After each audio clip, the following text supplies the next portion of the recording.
How to start a business, step by step.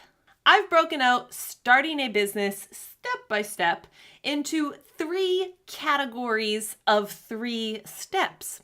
And in this video, I'll be breaking them down for the new business owner, someone who wants to start a business, and if you already have a business, but you're looking to grow it, expand, add products and services, or you might have found that you made yourself a second job and you're really looking to be running a business. Amanda here, the business finance coach, where I'm simplifying the tools of business so that you can succeed. If it sounds like something you're interested in, then do join us here by hitting the watermark in the bottom right corner of your video screen, and you can subscribe while still watching this video. Back to the steps. Okay, so the 3 by 3 by 3 steps to starting your business. What are these categories? Well, the first category is the one most people tend to think of: how to create an actual business entity. These steps are quite straightforward. Number 1 is you form a business entity with your state. You don't need any of these softwares out there. Just go to your state website, form an LLC with a state. Now, I do have another video, which I'll be linking up here in a few days, that'll go much deeper into that process. Step number 2 in that process is naming your business, right?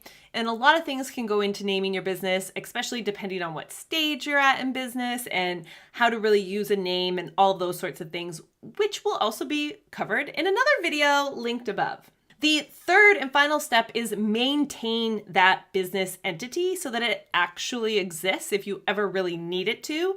And to do that, you need to keep it separate from your personal. You use a separate business bank account, and you must maintain meeting minutes, which means basically a business plan. And if you're the only owner, just taking notes of that. If there's multiple owners, taking notes of the plan together. That's a quick rundown on starting a technical formed business.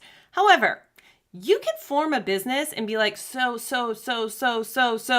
many businesses and people out there. You can do all those steps and then not really have a business. So I actually don't recommend doing that step first usually. In fact, the second and third areas of my 3 and 3 steps are where I recommend starting. The second area of 3 steps, having customers and cash, is key to having a business. If you don't have that, you don't actually have a business. Step number 1, talk to people about the problem they have that you're going to solve with products or services. It doesn't matter if you're making cat videos. Everything is solving a problem, and understanding in the customer's words what they want is critical no matter how you're selling, whether you're selling online, whether you're selling in person, whether you're selling in any written or spoken format. You need the words of your customer in their words, not your words, because you'll summarize their words differently. So step 1 is to talk to your future or current customers about the problem you're solving for them, and understand why it solves their problem and what their problem is, and get it in their words. Once you have their words, fabulous. Now sell it to them. Pre-sell your service or product. I don't care, even if you don't have it yet. Pre-sell it. If you can't sell it, you aren't going to have a business later on. So you might as well get out there and find a way to pre-sell it. Now, I could do video after video on each of these topics alone, but I'm going to stop there for now and move on to step 3. Once you are able to sell whatever it is you're selling and actually get sales coming in, then quickly come up with a system.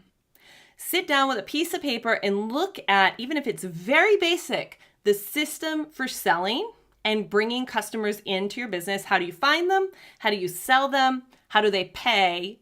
And then look at delivery, whether it's a product or a service, your back end, your business side. How is it being delivered? And just lay it out in a process, and always be thinking in terms of process and looking at what you're doing, because everything you're doing is a process.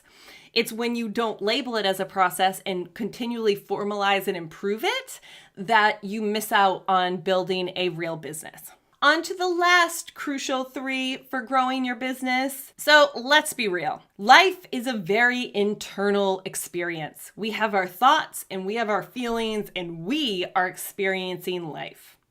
When you start and grow a business, you will develop and get more in touch with this internal side of your being.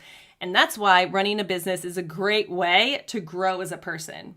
Whether you get stuck at $0, $100, $10,000, $100,000, $1 million, or $10 million, you will come to a plateau at one of these levels. And when you do, it's a great opportunity to go inside.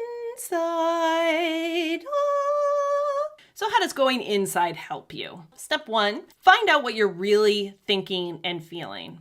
We are very unaware of what we're actually thinking and where we're thinking maybe negative things that are holding us back in life. And just by wanting to become more aware, you will. So number 1 can be done just by setting the intention to become more aware of who you're being and what role you are playing in the problems or plateaus that you are facing. Number 2, take a look at where do you want to go. Now, a lot of people mention this. They mention how important it is. Maybe you've heard someone say that, but they don't tell you, well, if you aren't really sure what you want so burning badly, what do?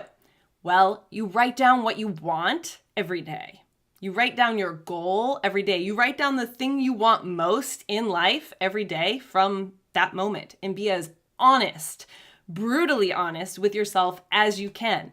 And as you do this every day, magic will happen. So step number 3, now that you are more aware of what you're actually thinking and feeling, and you have made an effort to figure out what you really want in life, then that 3rd step is to install ideas, beliefs about who you need to be to achieve that. So in the process of getting there, we become a different person. To do that, we have to take on different personality traits. We have to become different. And so knowing what some of those things are, again, writing them down and just choosing to think them every day. So I want you to go ahead and say, I'm a super successful business owner. How does it feel? I'm running a multi-million-dollar business. How does it feel? Now you might say, Amanda, this sounds silly, but you can do this with other things as well. I'm determined. I don't give up when something goes wrong. I'm persistent. I don't get so overwhelmed if someone hurts my feelings and they tell me they don't want what I'm building or buying or selling. You get the point. So you've got to get into the person you want to be that it takes to achieve the business you want. And of course, it can be really helpful to be around people who are doing what you want to do. That's it for the 3x3x3. So the first 3 steps are forming an actual business entity with the state. The second 3 steps are actually selling your idea to people and getting the language you need and the understanding you need to sell it, to systematize a business. And lastly is building up the belief and understanding within yourself to be the person who runs the business that you want. Be sure to check out another video if you're interested. Learn how to file your estimated taxes and pay as you earn so you don't end up with a big surprise come tax time, stress-free taxes. Woohoo! And of course, subscribe to join us here where I'm simplifying the tools of business.